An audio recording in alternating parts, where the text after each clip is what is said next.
नमस्कार दोस्तों, बहुत बहुत स्वागत करता हूं आपके अपने YouTube चैनल एग्जामनाथ पे।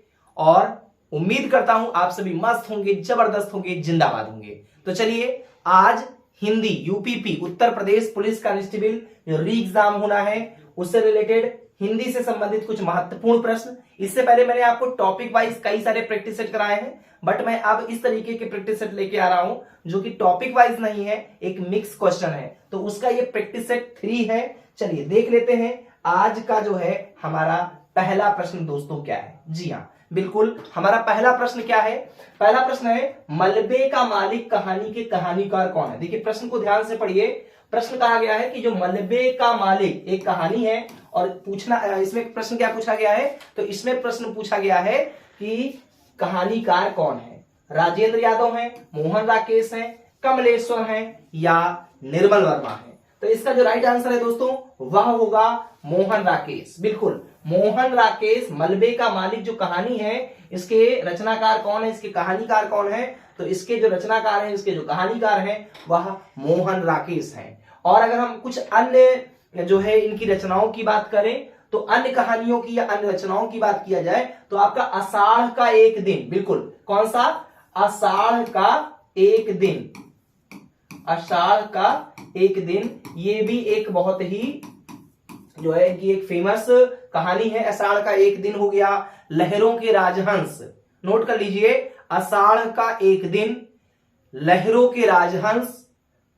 एक और कहानी है आधे अधूरे, इसके अलावा नए बादल, अंधेरे बंद कमरे, ये इनकी अन्य प्रमुख रचनाएं हैं जिसके लिए मोहन राकेश बहुत फेमस है। तो मलबे का मालिक कहानी के कहानीकार कौन है? मोहन राकेश जी हैं। आषाढ़ का एक दिन, लहरों के राजहंस, आधे अधूरे, नए बादल, अंधेरे बंद कमरे इनकी अन्य रचनाएं हैं। तो option B for Bombay is the right answer. चलिए बढ़ते हैं नेक्स्ट क्वेश्चन की ओर। हमारा नेक्स्ट क्वेश्चन है, निम्न में से कौन सा कवि भारतेंद्र युगीन नहीं है? आपको बताना है वो कौन सा कवि इस विकल्पों में दिया गया है जो भारतेंद्र युगीन नहीं है, मतलब भारतेंद्र युग के वो कवि नहीं है।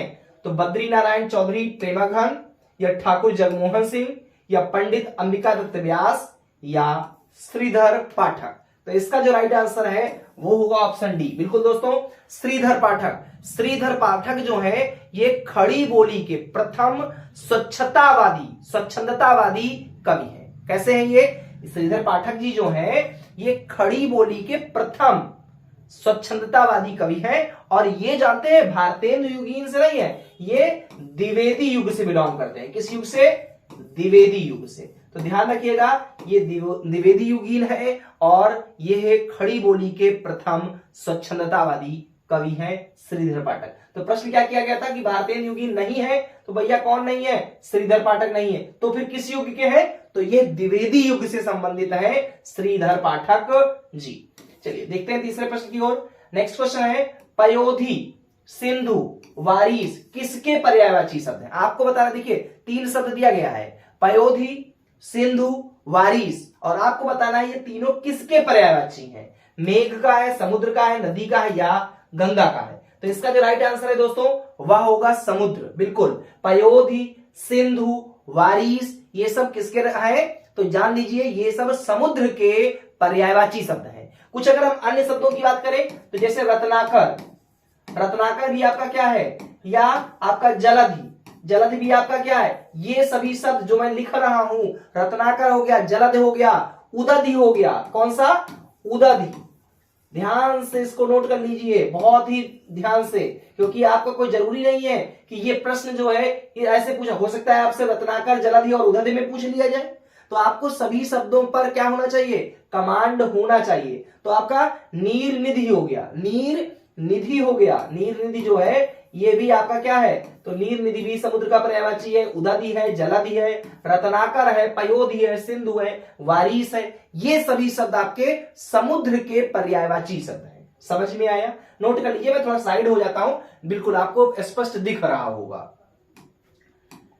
नेक्स्ट क्वेश्चन पे आते हैं। नेक्स्ट क्वेश्चन हमारा है, वाक्य में काम करने वाले को क्या कहते हैं? काम करने वाले को क्या कहा जाता है? कर्ता कहा जाता है, करण, कर्म या क्रिया? तो इसका जो राइट आंसर है वह दोस्तों है कर्ता। भैया वाक्य में जो काम करने वाला होता है, तो ऐसे समझ लीजिए जो काम को करता है वही कर्ता होता है, जो काम को करता है वही कर्ता कहलाता है। तो वाक्य में जो शब्द काम करने वाले के अर्थ में आता है उसे क्या कहते हैं, उसे कर्ता कहते हैं दोस्तों। और कर्ता कारक की अगर हम विभक्ति की बात करें तो एक बात और इसमें एक क्वेश्चन जान लीजिए कि कर्ता कारक की जो विभक्ति होती है उसमें कौन सा जो है शब्द आता है, विभक्ति चिन्ह ने होता है। जैसे एग्जांपल के तौर पे बता दूं आपको, जैसे श्याम ने मिठाई खाई, तो देखिए श्याम है और श्याम के बाद क्या आया है, ने। तो अभी मैंने क्या बोला कि जो कर्ता होता है उस कर्ता कारक की जो विभक्ति चिन्ह होती है वो ने शब्द होती है। समझ में आया? यहां पे केवल प्रश्न किया गया था कि वाक्य में काम करने वाले को क्या कहते हैं, वो तो कर्ता कहते हैं, ठीक है, वो तो हम जान गए। थोड़ा सा और मैंने आपको बता दिया है कि जो कर्ता विभक्ति होती है, कर्ता कारक की जो होती है, कर्ता कारक की जो विभक्ति होती है वो चिन्ह ने होता है। एग्जाम्पल के तौर पे श्याम ने मिठाई खाई, तो समझ में आ गया ना आपको? बिल्कुल समझ में आ गया होगा, नोट कर लीजिए इसको। बढ़ते हैं नेक्स्ट क्वेश्चन की ओर। नेक्स्ट क्वेश्चन है, ये देखिए आ गया पैसेज से संबंधित। किससे संबंधित? ये प्रश्न आपका आ गया है पैसेज से संबंधित। तो इसमें हमको प्रश्न बहुत तेजी से, इसको पैसेज को पहले पढ़ना पड़ेगा, जो गद्यांश दिया गया है इसको पढ़ना पड़ेगा। देखिए क्या लिखा हुआ है इसमें, देखिए लिखा हुआ है हमारे यहाँ के विद्वान पुनर्जागरण पर ही इतना अधिक ध्यान देते हैं कि यदि हम उसे पढ़ें तो अतीत के विषय में जानने की हमारी लालसा और बढ़ जाती है। हमें ये अनुभव कराया गया कि संपूर्ण भारत रामकृष्ण, विवेकानंद और दयानंद जैसे महापुरुषों की मंडली है। हमें यह भी अनुभव कराया गया कि औरतों की दशा बहुत अच्छी थी और जातीयता को प्राणघातक मान लिया गया। इसके अलावा कुछ दूसरी चीजें भी उस दौरान घटित हुई जिसके बारे में हम बात नहीं करते। एक हिंदी भाषी प्रांत में दयानंद को जूतों की माला से स्वागत किया गया था। बताइए, एक हिंदी भाषी प्रांत में किसको? दयानंद को जूतों की माला से स्वागत किया गया। आगे देखिए है, जब आर्य समाज और ब्रह्म समाज जो मौजूद था उसी समय सनातन धर्म सभा और भारत धर्म सभा भी स्थापित हुआ। दयानंद शास्त्रार्थ में हरा दिए गए। कट्टरपंथी और रूढ़वादी लोगों ने नए विचारों का विरोध किया। बाद में ब्रह्म समाज भी अत्यधिक पुरातनपंथी हो गया। राजा राम मोहन राय के बारे में कहा जाता है कि जब वे मृत्युशैया पर थे तो उन्होंने भगीरथी के तट पर लाया गया। उनके चारों तरफ खड़े लोगों ने उनसे पूछा कि वे लोग उनके लिए क्या कर सकते हैं, तो उन्होंने अपने पूरे शरीर पर राधा कृष्ण लिखने को कहा। जिन लोगों ने धार्मिक सुधार के लिए विद्रोह किया वे अत्यधिक पुरातन पंथी निकले। आंदोलन के अंतिम दिनों में ब्रह्म समाज के अनुयायी हठधर्मी हो गए। बाद में बहुत सारे ब्रह्म समाजी कम्युनिस्ट और मार्क्सवादी हो गए। चलिए अब हम देख लेते हैं प्रश्न को, क्या प्रश्न किया जा रहा है इस पैसेज से संबंधित। देखिए प्रश्न है, अतीत के विषय में जानने की लालसा कब और बढ़ जाती है? ब्रह्म समाज के विचारों को पढ़कर, आर्य समाज के विचारों को पढ़कर, विवेकानंद के विचारों को पढ़कर, या भारतीय विद्वानों के पुनर्जागरण संबंधी विचारों को पढ़कर? तो बिल्कुल अब आप अगर पैसेज देखेंगे तो पैसेज के बिल्कुल शुरुआत में ही ये दिया गया है। चलिए मैं आपको थोड़ी देर के लिए दिखा भी देता हूं कि कहां पे लिखा है। तो ये आपका डी विकल्प सही होगा। भारतीय विद्वानों के पुनर्जागरण संबंधी विचारों की जो है लालसा बहुत ज्यादा रहती है। देखिए कहां लिखा हुआ है, ये ध्यान दीजिएगा। ये देखिए लिखा हुआ है, हमारे यहाँ के विद्वान पुनर्जागरण पर ही इतना अधिक ध्यान देते हैं कि यदि हम उससे पढ़ें तो अतीत के विषय में जानने की हमारी लालसा और बढ़ जाती है ना। ये देखिए यहाँ पे लिखा हुआ है। तो आपका ऑप्शन कौन सा सही हो जाएगा भैया? आपका ऑप्शन यहाँ पे सही हो जाएगा, option D for Denmark is the right answer. ये वाला जो आंसर है, ये वाला आंसर आपका सही हो जाएगा। अतीत के विषय में जानने की लालसा कब और बढ़ जाती है? तो भैया भारतीय विद्वानों के पुनर्जागरण संबंधी विचारों को पढ़ करके अतीत के विषय में जानने की लालसा और बढ़ जाती है। तो समझ में आया? Option D for Denmark is the right answer. Next question है, जूतों की माला, अभी मैंने पढ़ा था, जूतों की माला से किसका स्वागत किया गया था? जूतों की माला से किसका स्वागत किया गया था? दयानंद का, विवेकानंद का, राजा राम मोहन राय जी का, या रामकृष्ण परमहंस का? तो इसका जो राइट आंसर है वो होगा option A for America is the right answer. बिल्कुल, दयानंद को जूतों की माला पहनाया गया था। बताइए, ये प्रश्न अभी जब मैं पढ़ रहा था तो जरूर आपने ध्यान दिया होगा। देख लीजिएगा, जब आप इसको थोड़ा सा जो है बैक करके भी देख लीजिएगा तो आपको क्लियर हो जाएगा। बाद में कौन सी संस्था अत्यधिक पुरातनपंथी हो गई? सनातन धर्म धाम, रामकृष्ण परमहंस मिशन, ब्रह्म समाज, या भारत धर्म सभा? तो इसका जो राइट आंसर है वह है ब्रह्म समाज। कौन सा? ब्रह्म समाज जो है ये ऐसी संस्था थी तो जो अत्यधिक पुरातन पंथी हो गई थी। दोस्तों समझ में आ रहा है? बिल्कुल समझ में आना चाहिए। कोई भी दिक्कत हुआ करे कमेंट बॉक्स में आप कमेंट करिए। वीडियो अच्छी लग रही हो आप लाइक करिए। देखिए वीडियो को स्किप कभी मत करिए, क्योंकि ये गाना नहीं है जो आप सॉन्ग सुन रहे हो बढ़िया आराम से इंटरटेन होगा। इसमें आपको बहुत ज्यादा मेहनत करने की आवश्यकता है। बहुत सारे प्रश्नों को जब आप पढ़िए तो आपके पास एक कॉपी एक पेन होना चाहिए, और जब आप पेपर कॉपी लेके बैठते हो, पेन लेके बैठते हो, तो क्या होता है आप नोट करते जाते हो, क्योंकि बहुत सारी ऐसी चीजें होती है जो तुरंत हमारे माइंड में सेट नहीं होती हैं।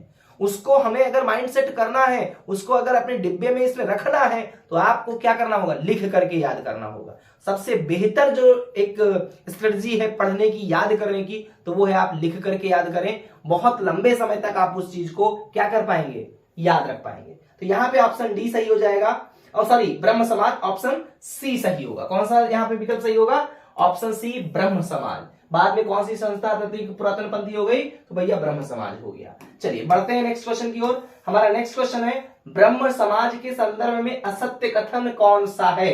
बाद में बहुत सारे ब्रह्म समाजी मार्क्सवादी हो गए थे, या ब्रह्म समाज की स्थापना दयानंद सरस्वती ने किया था। बाद में ब्रह्म समाज भी पुरातन पंथी हो गए, या अंतिम दिनों में ब्रह्म समाज के अनुयायी हठ धर्मी हो गए थे। यहां पे आपको राइट आंसर बताना है, और इसका जो राइट आंसर होगा वो होगा ऑप्शन बी। ब्रह्म समाज की स्थापना दयानंद सरस्वती ने किया। ये क्या है? ये गलत जो है कथन है, ये असत्य कथन है, क्योंकि ब्रह्म समाज की स्थापना दयानंद सरस्वती जी ने नहीं किया था, राजा राम मोहन राय जी के द्वारा किया गया था। तो ये पूछा गया असत्य कथन कौन सा? यही असत्य है। दयानंद सरस्वती की जगह पे अगर राजा राम मोहन राय लिखा होता तो ये सत्य होता। फिलहाल ये असत्य कथन है, तो option B for Bombay is the right answer. बढ़ते हैं अगले प्रश्न की ओर। हमारा नेक्स्ट क्वेश्चन है निम्न में से कौन सा विद्वान शास्त्रार्थ में हरा दिया गया था? विवेकानंद, रामकृष्ण परमहंस, राजा राम मोहन राय या दयानंद? तो इसका जो राइट आंसर है वो होगा दयानंद। बिल्कुल दयानंद को शास्त्रार्थ में क्या किया गया था? हरा दिया गया था। आपने पैसेज पढ़ा, तो ये पैसेज से संबंधित कुछ क्वेश्चंस थे। अब बढ़ते हैं आगे और कुछ व्याकरण संबंधी प्रश्नों को लेकर के। लिखा है वधोत्सव, वधोत्सव का संधि विच्छेद रूप क्या है? वध प्लस उत्सव, वध प्लस उत्सव, वधु प्लस उत्सव या वधु प्लस उत्सव? तो पहले तो हम ये जान लेते हैं कि आखिर संधि क्या होता है। दोस्तों तो दो वर्णों के मेल से होने वाले विकार को, दो वर्णों के मेल से होने वाले विकार को हम संधि कहते हैं, और मुख्य रूप से संधि तीन प्रकार से होती है: स्वर संधि, व्यंजन संधि और विसर्ग संधि।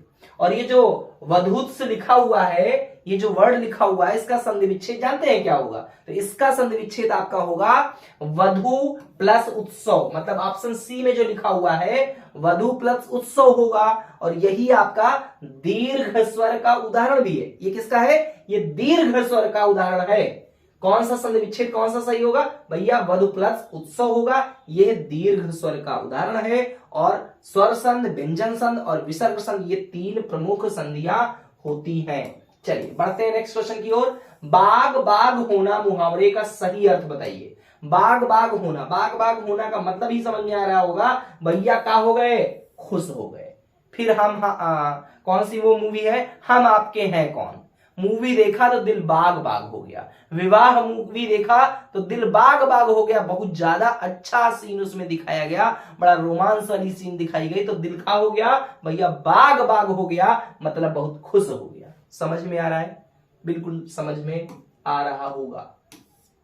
तो यहां पे ऑप्शन सी सही हो जाएगा। नेक्स्ट क्वेश्चन है लोकोक्तियों और उनके सही अर्थ वाले जोड़ के विकल्प की पहचान कीजिए। अब देखिए यहाँ पे एक तरफ ए है, एक तरफ बी है। आपको बताना है कि इसमें कौन सा, नीचे देखिए कूट भी विकल्प सूची अगले पृष्ठ में है। देखिए यहाँ पे लिख भी दिया गया है कि जो विकल्प सूची है वो क्या है, नेक्स्ट पेज पे है। तो आप पहले ये देख लीजिए, फिर आपको बताना ये है कि ये जो प्रश्न है वो सभी प्रश्न का जो लगाएंगे हम, जो मिलान करेंगे, तो पहले का क्या होगा? पहले का डी होगा, दूसरे का सी होगा, तीसरे का बी होगा, चौथे का। तो आपको ऐसा ही बताना है कि कौन सा विकल्प इसमें सही है। तो चलिए हम पहले क्या करते हैं, एक बात पढ़ लेते हैं और फिर उसके बाद हम आंसर निकालने का प्रयास करते हैं। लिखा है चित भी मेरी पट भी मेरी। इसका मतलब होता है दोनों ओर से लाभ चाहना। हाँ बिल्कुल यही सही है। चोर की दाढ़ी में तिनका, अपराधी भयभीत रहता है, बिल्कुल सही है। नाच न जाने आंगन टेढ़ा, इसके सामने अयोग्यता का दोष दूसरों को देना, ये भी आपका बिल्कुल सीधे ही मिलान करेगा। नेकी कर दरिया में डाल, भला करके भूल जाना चाहिए। बिल्कुल अगर आप बहुत अच्छा काम किसी के लिए किए हो तो आप अगर उसी को 10 जगह गा दिए तो बेकार हो गया। मत करिए इस तरीके की भलाई। अगर आप भलाई कर रहे हैं तो उसको या तो आप जानिए या तो ऊपर वाला ईश्वर जाने, भोलेनाथ जाने, बस बाकी किसी को मत बताइए। क्योंकि अगर आपने नेकी किया है तो आप प्रयास करिए कि आप किसी दूसरे, जितनी बार आप गाएंगे वो आपके द्वारा जो किया गया एक अच्छा काम है, जो नेकी है वो आपका खत्म होता जाता है। तो आप कोशिश करिए कि किसी गरीब को आपने अगर 10 रुपए की चाय पिला दी है, आप अगर 10 जगह गा रहे हो कि भैया आज तो मैंने 10 रुपए की चाय पिला दी थी, अरे भैया क्या बताएं वो आया मैंने 10 रुपए की चाय पिला दी, तो भैया वो समझ लीजिए वो आपने चाय नहीं पिलाई, फिर वो बहुत बड़ा अपराध हो जाएगा। शायद 10 रुपए की चाय वो ना पीता तो ज्यादा खुश होता जितना उसकी बेइज्जती फील होगी। तो क्या चाहते हैं आप? नेकी करके केवल अपना नाम कमाना चाहते हैं?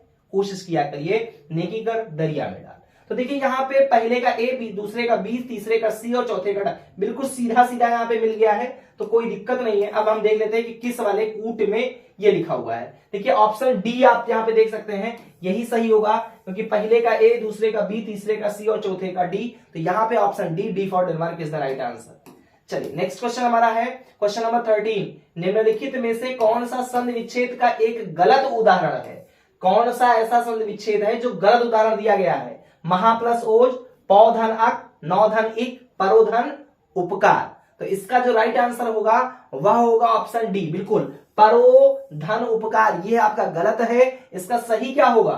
तो भैया इसका सही अगर संधि विच्छेद की बात किया जाए तो होता है पर प्लस उपकार। क्या होगा? पर प्लस उपकार, और इसका मतलब क्या हो जाएगा? अब ये हो जाएगा आपका बराबर परोपकार। समझ में आया? बिल्कुल समझ में आया होगा, ध्यान रखिएगा, परोधन उपकार नहीं होगा, पर प्लस उपकार बराबर परोपकार। तो ये संधि विच्छेद क्या है? आपसे पूछा गया था कि कौन सा गलत है, तो ये वाला आपका गलत है, सही आपका ये होना चाहिए था। चलिए बढ़ते हैं नेक्स्ट क्वेश्चन की ओर। हमारा नेक्स्ट क्वेश्चन है क्वेश्चन नंबर 14, निम्नलिखित वाक्यांश में अपादान कारक प्रयुक्त हुआ है। श्याम का घर पेड़ से गिर पड़ा, कुर्सी के नीचे या आरी से काटो। तो पहले तो ये जान लीजिए कि अपादान कारक क्या होता है। तो देखिए संज्ञा के जिस रूप से किसी वस्तु के अलग होने का भाव प्रकट होता है उसे अपादान कारक कहते हैं। फिर से बता देता हूं, संज्ञा के, नोट कर लीजिए, संज्ञा के जिस रूप से किसी वस्तु के अलग होने का भाव प्रकट होता है उसे हम अपादान कारक कहते हैं।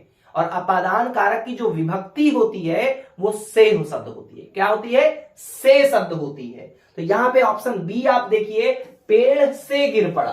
अब देखिए अलगाव है, किसी वस्तु से अलग होने का भाव प्रकट हो रहा है तो अपादान कारक है, और इसमें कौन सी विभक्ति होती है? से होती है। तो देखिए से भी पाया गया है, तो यहाँ पे option B for Bombay is the right answer. समझ में आया? अपादान कारक समझ में आया? अपादान कारक में क्या होता है? जिस संज्ञा के जिस रूप से किसी वस्तु के अलग होने का, अलग होने का जो भाव प्रकट होता है उसे ही हम अपादान कारक दोस्तों बोलते हैं। क्वेश्चन नंबर 15 की ओर बढ़ लेते हैं। देखते हैं, निम्नलिखित वाक्य में आए खाली स्थान के लिए सही शब्द चुनिए। अब से एक घर चला गया, तो इसमें यहाँ पे राइट आंसर क्या होगा? किसके, अपने आप, इस या उस। तो भैया इसका जो राइट आंसर होगा वह होगा ऑप्शन बी। कौन सा होगा? Option B. अब से अपने आप घर चला गया, अभिषेक अपने आप घर चला गया, तो option B for Bombay is the right answer. Question number 16 की ओर बढ़ते हैं। लिखा है जिस पर क्रिया का प्रभाव पड़े उसे क्या कहते हैं? जिस पर क्रिया का प्रभाव पड़े उसे क्या कहते हैं? उसे कर्ता कहते हैं, उसे करण कहते हैं, उसे कर्म कहते हैं, या उसे अपादान कहते हैं। तो जान लीजिए, जिस पर क्रिया का प्रभाव पड़ता है उसे क्या कहते हैं? उसे दोस्तों कर्म कहते हैं। जिस पर क्रिया का प्रभाव पड़ता है उसे क्या कहा जाता है? उसे कर्म कहा जाता है। और इसकी विभक्ति क्या होती है कर्म कारक की? तो जान लीजिए इसका जो है विभक्ति चिन्ह होता है को। क्या होता है?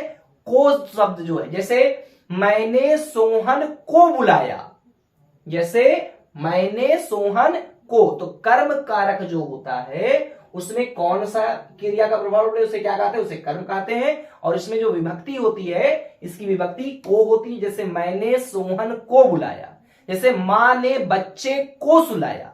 तो देखिए को शब्द जरूर आता है इसमें। समझ में आया? चलिए बढ़ते हैं नेक्स्ट क्वेश्चन की ओर। क्वेश्चन नंबर 17 है, निम्नलिखित में से कौन सा तत्सम, निम्नलिखित में से कौन सा तत्सम तद्भव जोड़ी का सही विकल्प नहीं है। आपको बताना है इन 4 ऑप्शन में कौन सा ऐसा ऑप्शन है जिसमें तत्सम और तद्भव गलत लिखा हुआ है। सूत्र सूत, हाँ बिल्कुल ये सही है। हस्त हाथ, हाँ ये भी सही है। चक्र गोला, नहीं ये गलत है। ग्राहक और गाहक, हाँ ये सही है। चक्र नहीं होता है, चक्र का जो तद्भव होता है, चक्र का जो तद्भव शब्द होता है वो क्या होता है, चाक होता है। क्या होता है, चाक होता है, ना कि चक्र होता है। समझ में आया? तो option C for Canada is the right answer. बढ़ते हैं नेक्स्ट क्वेश्चन की ओर। हमारा नेक्स्ट क्वेश्चन है निंदा का विलोम शब्द बताइए। निंदा का आपको विलोम शब्द बताना है। क्या होगा, स्तुति होगा, राग होगा, द्वेष होगा या सम्मान होगा। तो जान लीजिए कि जो निंदा शब्द है, निंदा का विलोम शब्द क्या होगा, स्तुति होगा। निंदा का विलोम शब्द क्या होगा, स्तुति होगा। ध्यान रखिएगा। तो option A for America is the right answer. जबकि अगर हम राग की बात करें तो राग का उल्टा क्या होगा, तो राग का उल्टा भैया जो है विराग होगा। स्तुति का उल्टा निंदा और निंदा का उल्टा स्तुति हो जाएगा। सम्मान का क्या होगा, सम्मान का होता है अपमान। तो समझ में आया? ऐसे आप शब्दों को जरूर जो है नोट करते चलिएगा। बार बार मैंने बोला है आपसे, नोट नहीं करेंगे फिर बाद में पछताना पड़ेगा। नेक्स्ट क्वेश्चन है और लास्ट क्वेश्चन है आज की सीरीज का कि विरोधी पक्ष का वाक्यांश के लिए एक सार्थक शब्द कौन सा है। पक्षपाती है, विपक्षी है, पक्षघाती है या द्विपक्षी है। तो इसका जो राइट आंसर होगा वह होगा विपक्षी। बिल्कुल, विरोधी पक्ष का वाक्यांश के लिए एक सार्थक शब्द जो है वह विपक्षी कहलाता है। तो विरोधी पक्ष का के लिए एक शब्द क्या हो सकता है, विपक्षी होगा दोस्तों। तो उम्मीद करता हूं कि ये वीडियो आपको पूरी तरीके से समझ में आई होगी। अगर ये वीडियो आपको अच्छी लगी है तो आप सभी क्या करिए, लाइक करिए, दोस्तों के साथ शेयर करिए और अगर आप स्वयं चैनल पे नए हैं तो सब्सक्राइब कर लीजिए और बेल आइकन की घंटी को जरूर प्रेस कर दीजिएगा, क्योंकि ऐसी बहुत महत्वपूर्ण वीडियोस पर डे आपको मिलती हैं। आपको यूपीपी का कंटेंट, आरओ का practice set, TGT PGT English और एसएससी सीएचएसएल की कंप्लीट तैयारी करवाई जा रही है। तो देर किस बात की है, फटाफट लाइक करिए, कमेंट करिए और ज्यादा से ज्यादा शेयर करिए। Thanks for watching. बहुत बहुत